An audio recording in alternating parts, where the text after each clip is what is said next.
it is something that amazes me that Jesus was quoting the Old Testament and they were written and recorded in the New Testament.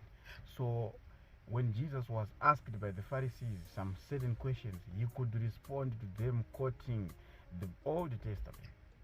Even when he was teaching, he could quote. Even when he was tempted by the devil, he could quote. To show that the New Testament and the Old Testament are one. You cannot separate the two.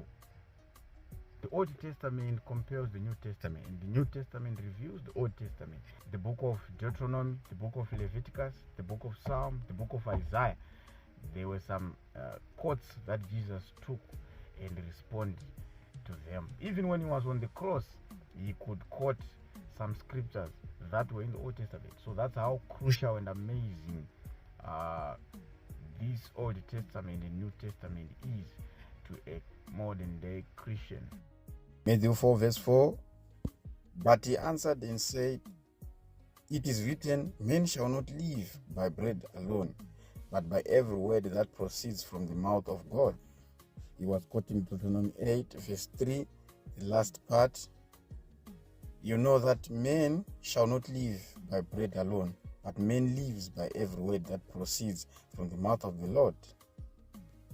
Matthew 4 verse 7, Jesus said to him, it is written again, you shall not tempt the Lord your God.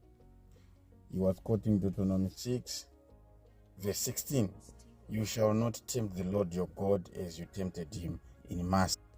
Matthew 4 verse 10, then Jesus said to him, away with you, Satan, for it is written, you shall worship the Lord your God, and him only you shall serve. He was quoting Deuteronomy 6 verse 13, you shall fear the Lord your God and serve him, and shall take oath in his. Matthew 22 verse 37, Jesus said to him, you shall love the Lord your God with all your heart, with all your soul, and with all your mind. He was quoting Deuteronomy 6 verse 5, you shall love the Lord your God with all your heart, with all your soul, and with all your strength. Matthew 22 verse 39, and the second is like it, you shall love your neighbor as yourself. He was quoting Leviticus 19 verse 18, the last part, but you shall love your neighbor as yourself. I am the Lord. Luke 4 verse 18 to 19, the Spirit of the Lord is upon me, because he has anointed me to preach the gospel to the poor. He has sent me to heal the brokenhearted, to proclaim liberty to the captives, and the recovery of sight